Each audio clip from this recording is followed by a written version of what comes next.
Hey, everybody. So the three of us are getting together today. Myself, Olivier, and David, and Rob. And we got stuff to discuss. And we thought we'd invite you to the table to just listen to the conversation. Let me tell you, for those of you who might not know who I am, my name is Olivier Melnick. And I am the founder and executive director of Shalom and Messiah Ministries, and we exist to equip Christians to understand and fight anti-Semitism and be mobilized and help their Jewish friends in the process. So that's who I am. And who are you, David? Tell us. Oh, well, the name is David Tal or David Goldberg. I go by two last names. Oi, oi, David Goldberg. Yeah. That's about as Jewish a mouthful as you can get. And I was born in San Diego, which is where the accent comes, but I grew up in Israel. So I'm an Israeli. I grew up in Israel. I'm an officer in the Israeli military. That's my tank that you see behind me. For 40 years, I was a tank commander of the tank company. I'm also a born again Christian, so we have that in common with all of us. And I have a podcast, a YouTube channel called The Balagan Connection. Balagan means mix up, mess up, everything that doesn't go according to plan. My job is to connect all the different balagans, the political, the military, the historical, the biblical, and help people make sense of what's going on in Israel and how that connects to the rest of the world. So that's my dynamic. Rob, how you doing? I'm good. It's good to see you guys. It's funny you mentioned the importance of making the connections between all these different dynamics is probably a good way to put it. I've been one that believes that the importance of drawing relationships between different circumstances, the social issues, the political issues, the military issues, the government issues, and all of that, and be able to see patterns, extract patterns out of it. Once you understand patterns, you can start seeing trends, and trending tells me where this whole thing is going. I happen to be one that believes that things are not, there's connectivity everywhere. You just have to put your hat on and look a little deeper into what you're seeing. It's like the scripture, which no specific book stands out on its own.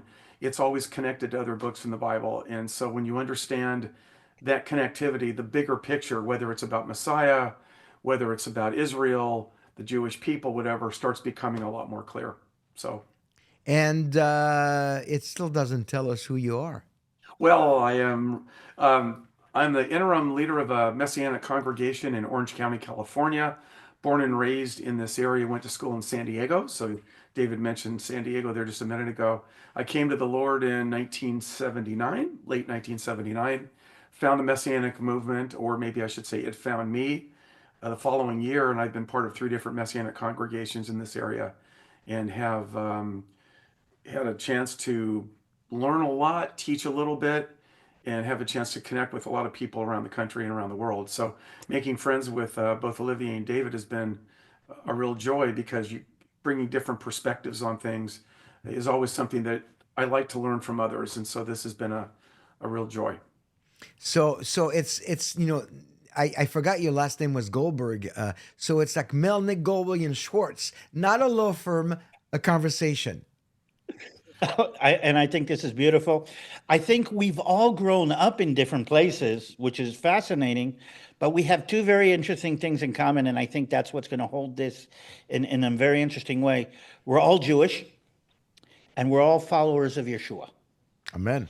And that's what I think is going to be hopefully resonating through here. And you know But what? The first thing that it tells me when you think about it is that when Yeshua grabs a hold of a Jew, it doesn't matter whether the Jew is in a diaspora. You got a friend. I came to the Lord in Paris, wow. and and you came, and you, Rob, you came to the Lord in California. Yeah, California. And I came to the Lord in Israel. But it's the same Lord. Amen. Amen. Amen. And Okay, and so go ahead. and this is, I think, what makes this whole dynamic so fascinating for good and for evil, because here's a weird thing. All three of us are actually treated as Jews by our environment, sometimes for good, and in many cases for bad.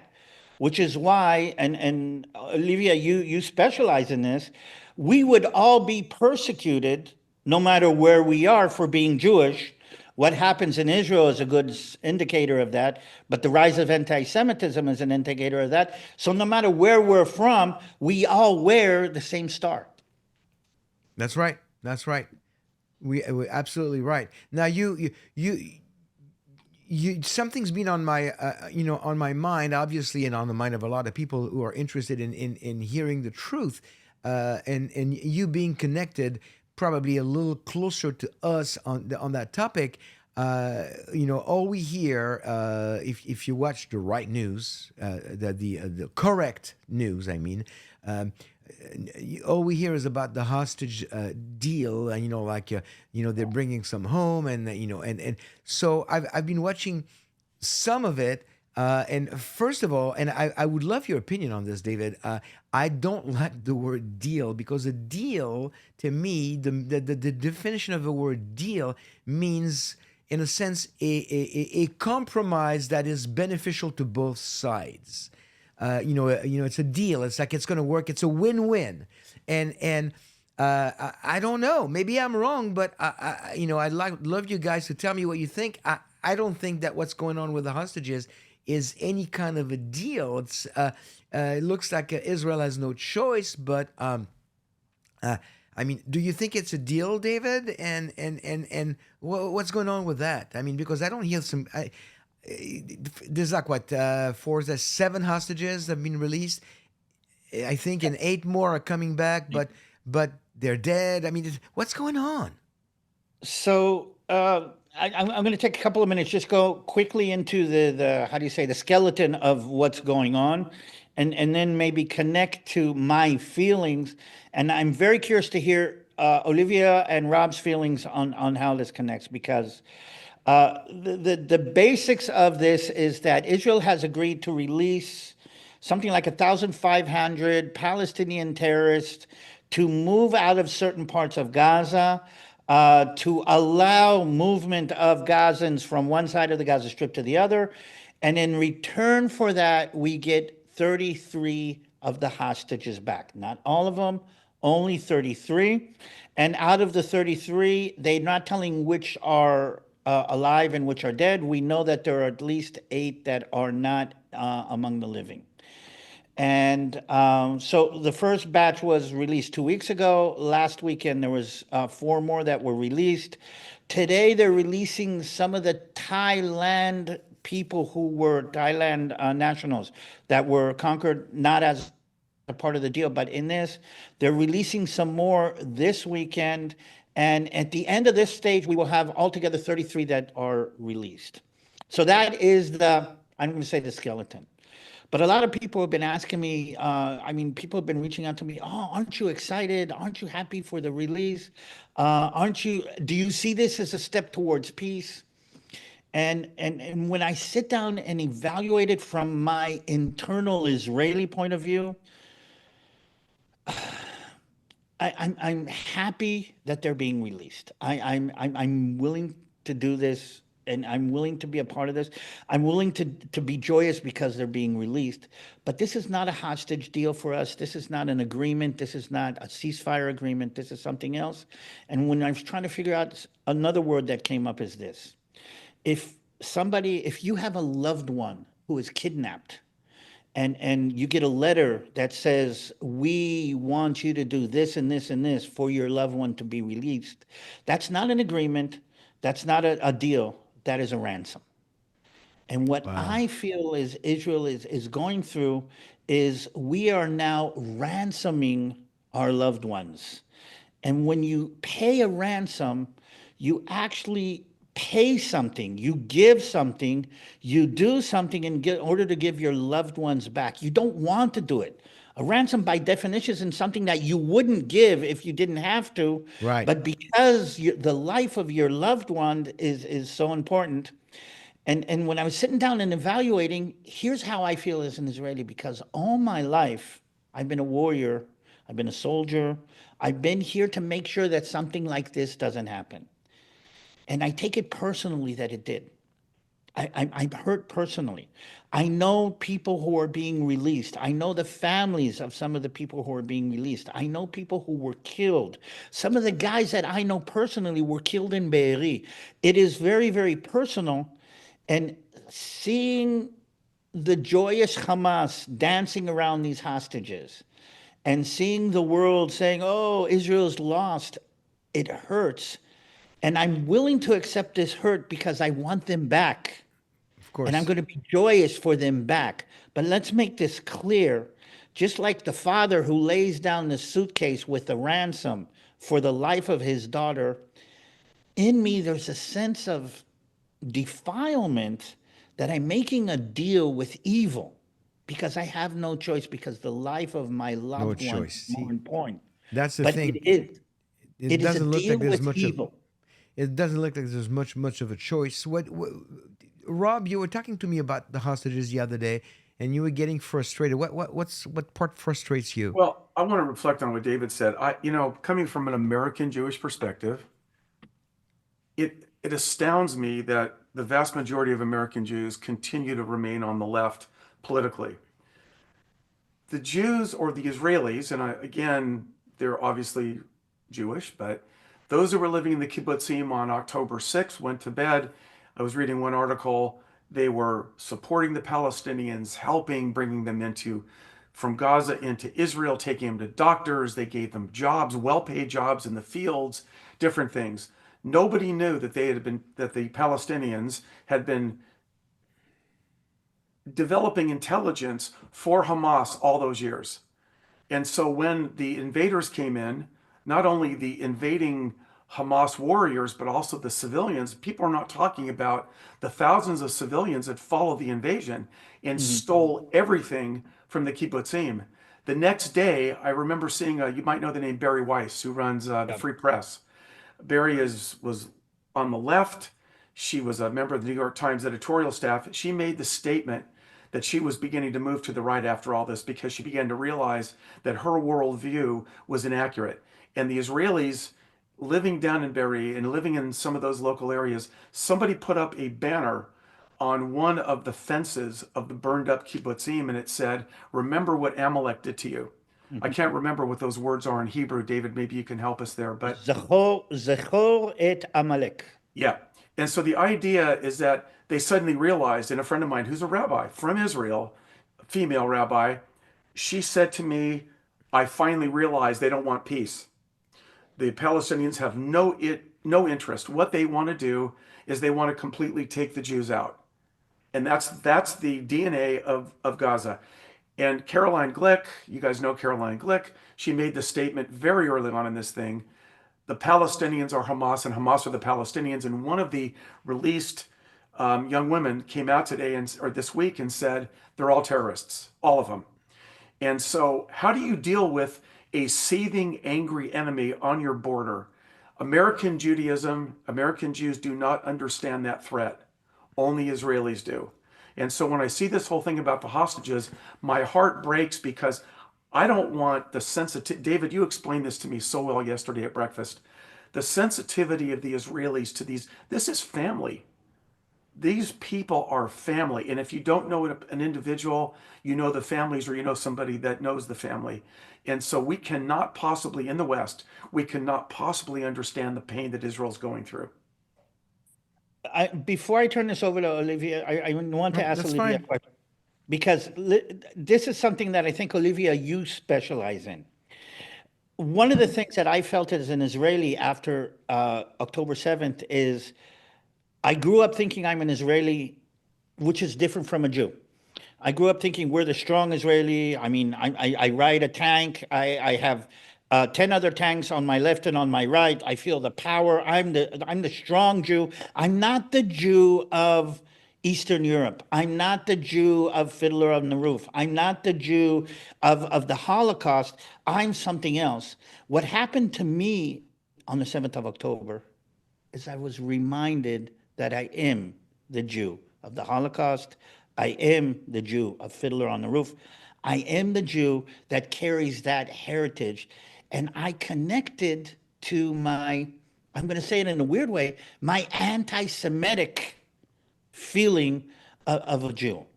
And I'm sure, Olivia, you've studied this. I mean, what's the difference? I mean, how does that work? I think there is. I think there is a sense of, and again, this is where this is just a conversation. This is not scripted, prepared, or so we could say things that we regret, but can always edit. And you guys tell me what you think. There's a sense of Jewish connectivity through victimhood. Interesting. And I think that's what you're saying here is that basically, I was watching this show the other day. I won't say which one online because I would not recommend it to everybody because there's a few sex scenes in it. They're not really showing a lot of nudity, but they're very, very suggestive. But it's an Israeli show, and it takes place from the early 1920s through the 40s, and at one point, I see a woman sitting on the edge of her bed, putting a candle on a plate and reciting a prayer, a specific prayer for a member of her family. It was not the Kaddish, it was something else. But as she recites the prayer, I'm looking at her, and it's just an actress doing it, and I'm going like, this is so weird. I don't do all those prayers. I was never in synagogue, but when I see people do it, there is an instant connection with my people that I just cannot explain and I cannot deny. Do you guys feel the same way? Definitely. Yeah. And it comes out in times like this. I felt when we look, in fact, it was interesting. Olivier and I were preparing to come to Israel on the 7th of October. We had or the 8th, it was the 8th, I think we were supposed to fly. It was a day, it changed my life, and I will never forget where I was when my daughter woke me up. She's in California, I'm in New York with friends. She said, "Hey, did you see the news?" And it's like 7 in the morning, which meant it was 3 o'clock, 4 o'clock in the morning in California. She says, "There's a war that started." And I said, "I had no idea any of this was going on." Went to bed Friday night, woke up on Saturday morning. Everything in my life changed. Well, needless to say, the flights did not go on the 8th. Everything got canceled, but my life changed because I realized this war and its implications, especially what you said about this was not a hostage situation. This is a ransom. And the thing that has developed over the last 14, 15, 16 months has been a sense of helplessness that Hamas and to some extent Hezbollah, and if you could even extend this to the Houthis down in Yemen, it's that the tail is wagging the dog, and it feels like no matter what Israel does, and no matter what goes on the ground, it's never going to be enough. We are not going to reach an appeasement with this enemy No. because what this enemy wants is not land, it's not an arrangement, it's not an agreement. What this enemy wants is what the enemies of Israel has wanted down through the ages. It wants the Jews dead. No Yep. more And Jews. Yeah. we have realized this. This is a mindset that Israelis, again, me included, I was on the left side of the Israeli political fence. I thought we could sit down with them, we could talk to them, we could reach to them. Again, I can't help but repeat the words of Golda Meir. And we realize today that the enemy, the Arabs, hate us more than they love their children. Yep. And as long as that's true, that's not going to be over. And I was talking to my sister yesterday, who was on the left side of the political fence. My nephew has just now gone into the paratroopers. And she said, I realized today that we're going to have to, like, in the way we say it, we're going to have to live on our sword for more generations. Yep. Yep.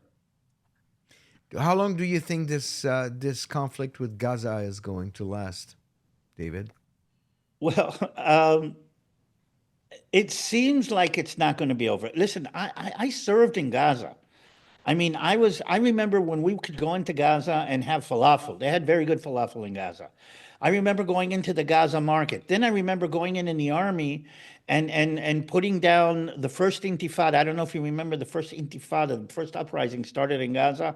I was there as a little baby officer cadet. I mean, and I'm seeing this slowly deteriorate to the point where you see these people parading these young girls like there's some kind of war trophy. I don't think it's going to be over with Gaza anytime soon. We're going to have to like live with this deep existential threat on our doorstep. And we are going to have to live with, like you said, with Amalek on the other side of the fence. But that, yeah, but that would be if Israel allows for Gaza self rule in the Strip. But is that even on the table right now? Well, again, and maybe Rob can go into the American political system. What I'm hearing from President Trump, um, we've got to find some way to say something about Trump that, like Mordechai Yehudi, remember we all kind of whistle every time we say his name, and we boo every time we say Haman. We got to find something that we do for Trump because what Trump is saying now is maybe somehow, and he's put it on the table. I don't know if he thinks he's going to be able to pull it off. Is moving the people of Gaza out of Gaza. Well, he was asking in the last couple of days. I don't know if you saw that, Rob. He was asking for Egypt and Jordan to take some of those people I, back. I have an opinion on that. Well, All please right, here's do where I share. love, yeah, two Jews, five opinions. This is where Three a little Jews, bit of the three history, Jews, three Jews, a little, five yeah, opinion. three years. A little bit of the history of that region, and this is just a little snippet of it. In 1970, you may remember the Black September movement. The Palestinians under Arafat hijacking airplanes, blowing them up on the ground in Jordan. I mean, crazy stuff. The Palestine, and again, this goes back to the British mandate. How much? I mean, 120, 110 years ago, whatever it was, 100 years ago. When when Arafat was pushed out, and his a good number of Palestinians ended up in Jordan, they started stirring up trouble and tried to overthrow King Hussein in 1970. A lot of that history seems to be lost here. And Trump is saying, well, we'll just have the Jordanians take some Palestinians. And I'm thinking the Jordanian government, even though this is the son of Hussein, the Jordanian government has got to know that didn't work out so good last time. They tried to overthrow my father. And every time the Palestinians get rooted anywhere, it's trouble. When they were tossed out of Jordan, with, by the way, Israel's help, which doesn't come out in the history very often, they ended up in Lebanon. And what ended up happening? They basically overthrew the Lebanese government. So everywhere this group of Palestinians ends up, they cause nothing but trouble. And Trump, by wanting to put the Palestinians in Egypt, Egypt doesn't want them. Today, Indonesia said, we don't want them, but we'll build 100 mosques in Gaza. And I'm thinking, what does that do? So I'm thinking to myself, history has a way of repeating itself. But here's the problem. I can tell you in America, we have very short memories and we forget what happened 10 years ago, 20 years ago, 30 years ago, 100 years ago. And with the loss of that memory, because people are wistfully hoping, oh, well, maybe this time it will be different. It will not be different.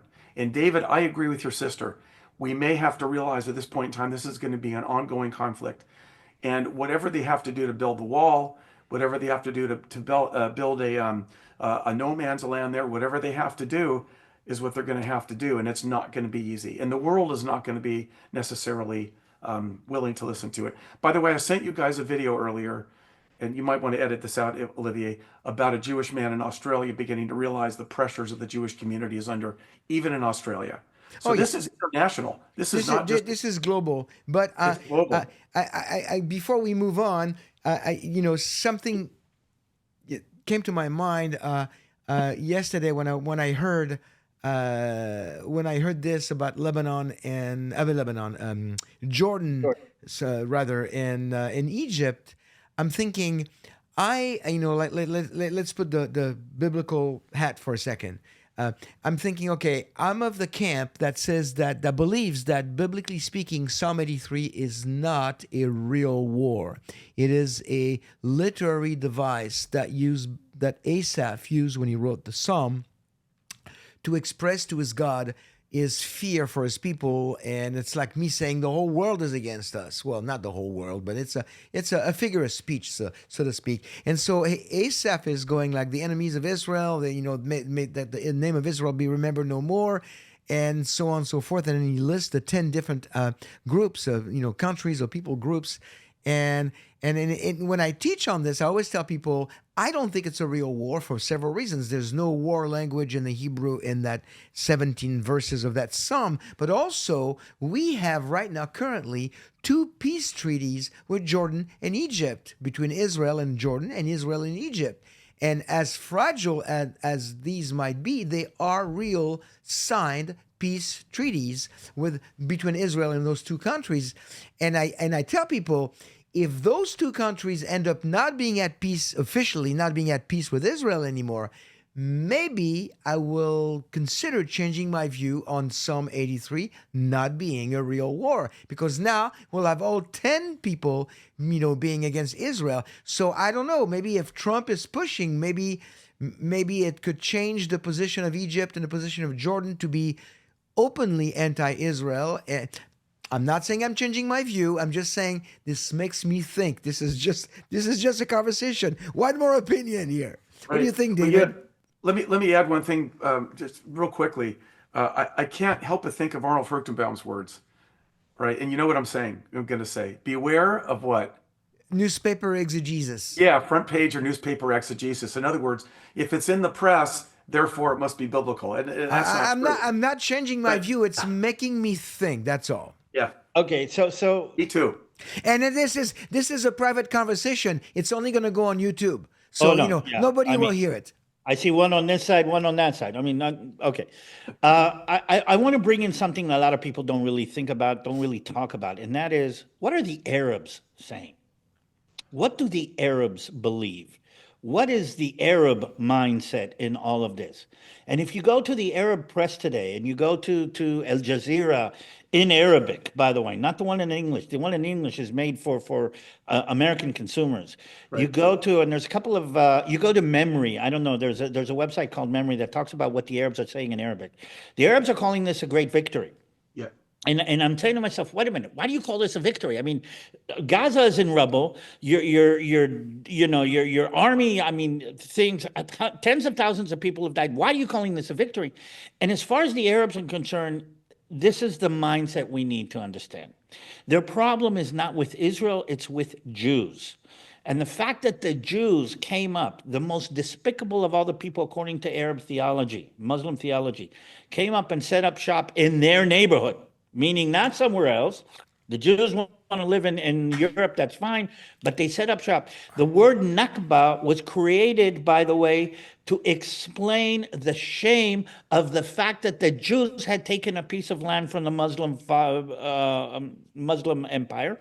And they have a problem with Jews. They don't have a problem. And that's, I think, something that we now on this divide understand instinctively.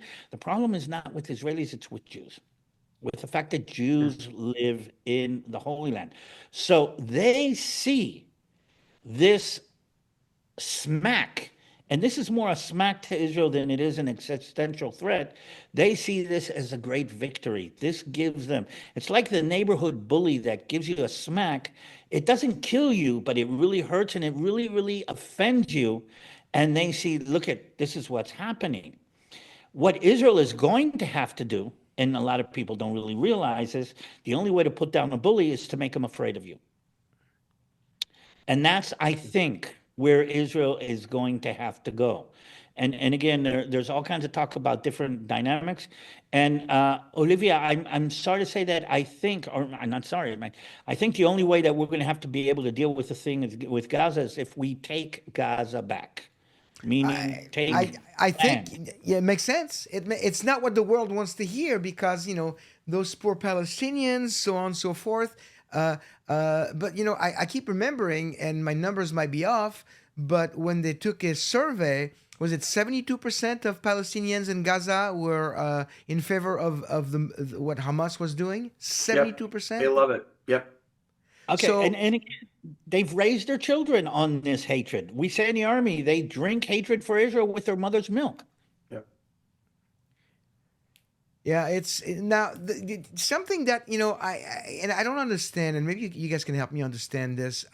Why is it that Hamas is going out of their way right now to parade the release of the hostages, dress them up in different garb? Uh, uh, uh, I tell you what it made me think of, David, and I want your opinion on that because I was telling Rob the other day.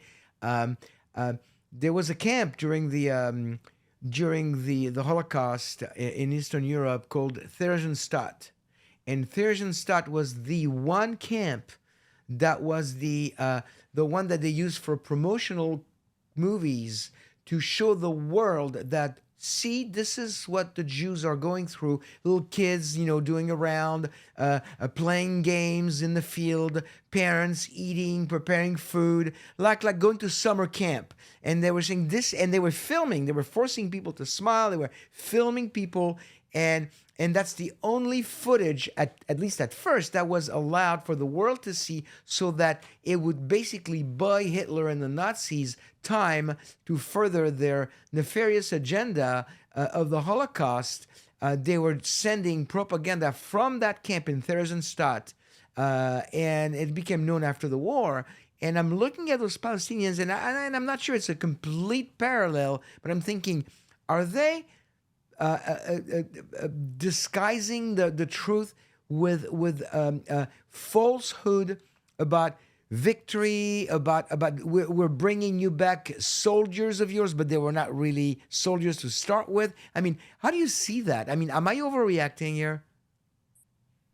Not at all. I mean, again, this is a media war, but this is also, and what people I think in the West don't really understand, this is an honor war. It's about pride, it's about honor. Yep.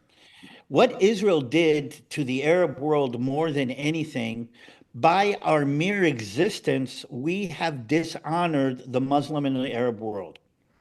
People don't really understand that. If you're a young Muslim living in Cairo, or a young Muslim living in Baghdad or in Damascus, you believe you have the best religion, believe you are the best prophet, you grew up on stories of Arab conquests all over the world, and look at this tiny little Israel, the nothing of nothing that Muhammad said, when you find them behind the rocks and the trees will yell out, come kill us.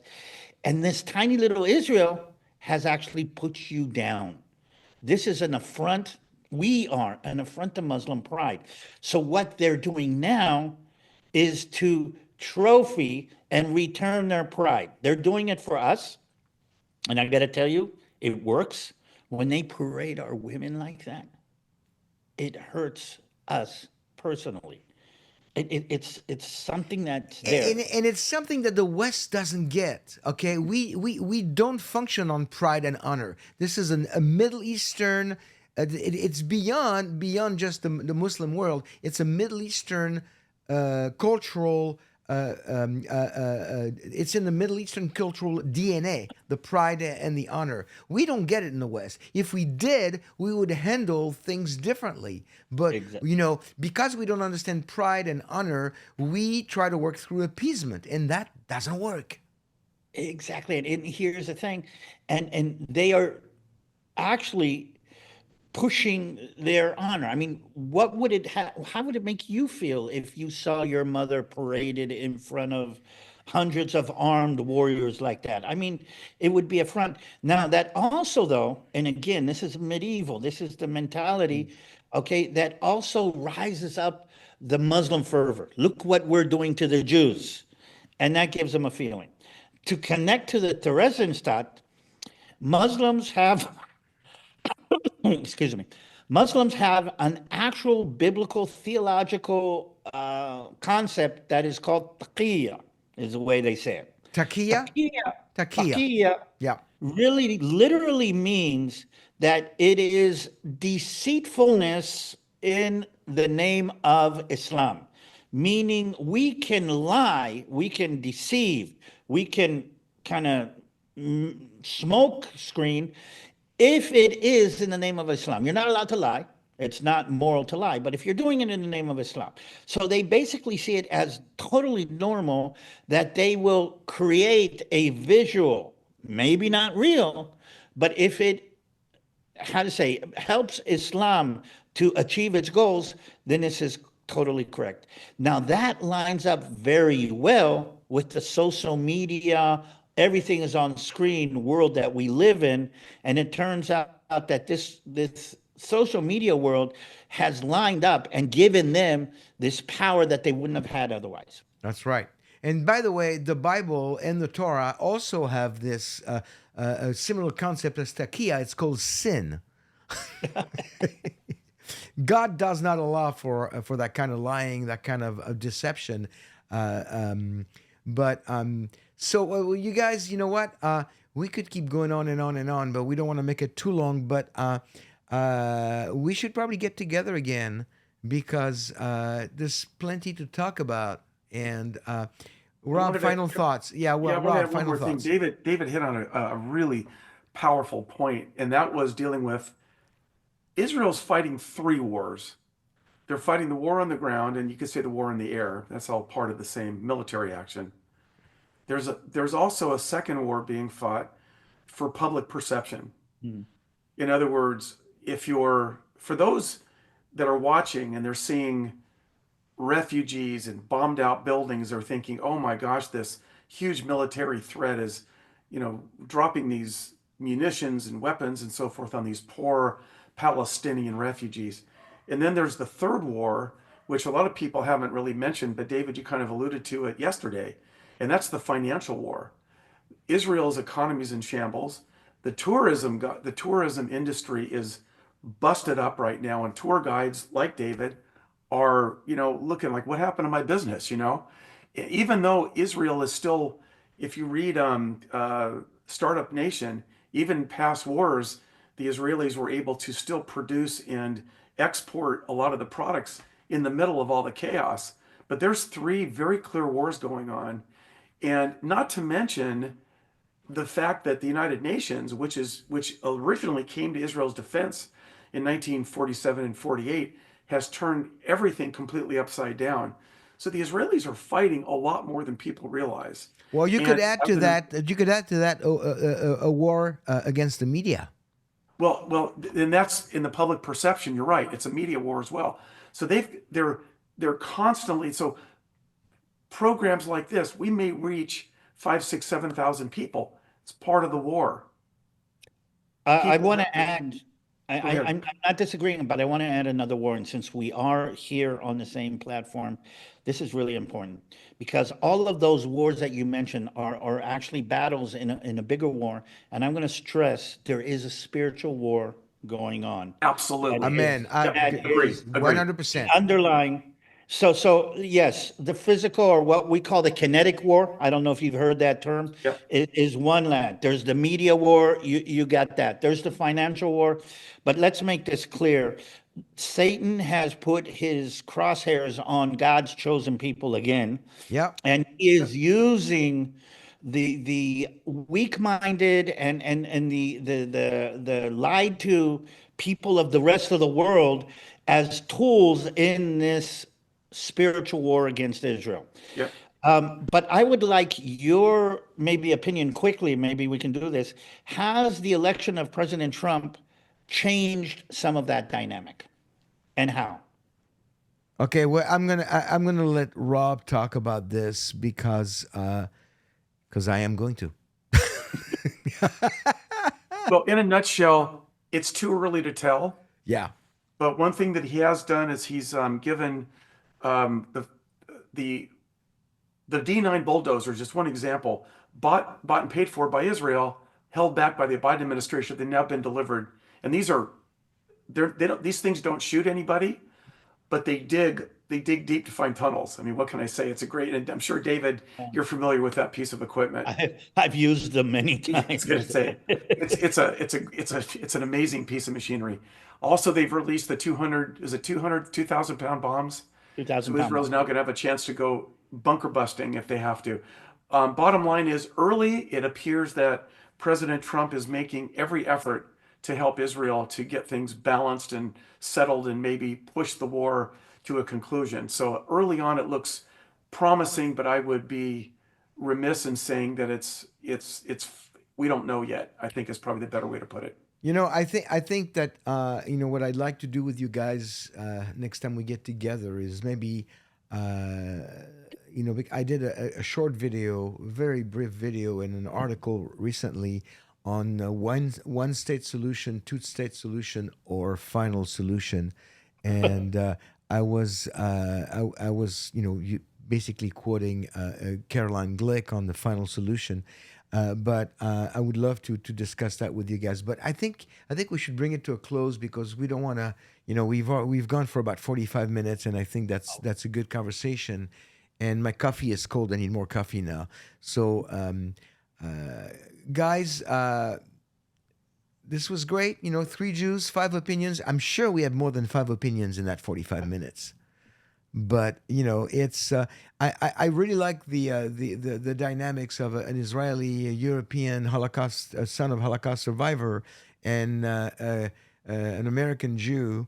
But again, you both agree that like I was watching that woman light that candle.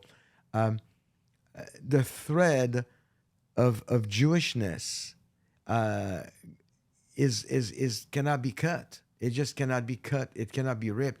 There's so many things that connect us as Jews, and I think it's a beautiful thing. Final words, you guys, David. And just to add on to this, and I can't help it, including the Messiah, who is part of that thread that goes through our Jewishness, goes through our nation, goes through our people in our country, and is standing in front of the whole world saying, I am the only solution to all of this. Amen. Rob, final word. Uh, David said it perfectly. And Olivia, to your point earlier at the beginning, any Christians that are watching, hopefully they'll understand that the God they worship, the Bible they read, the scripture they have in their mind, all of this eventually is going to go back to Israel, the Jewish people. You cannot separate God, the people, the language, and the land. You just can't separate them. And there's a lot of efforts being made right now, and I don't have to tell you guys where they are. You know exactly where I'm talking about. That once you understand that dynamic, you're going to change your perspectives, and hopefully the things that we're doing, the writing you're doing, Olivier, the speaking, David, all the things that you're involved in, including getting back to the tours and everything, will help reinforce the truth that spiritually we're really dealing with a big spiritual war. Yep, absolutely. Guys, let's get together again soon. All right. Sounds Yes, good. Thank you. I really love this. Shalom, Yeah, you all. good. Shalom God bless. v'leitraot. Boker Mean tov. see you later. Lahit varod. Leitraot.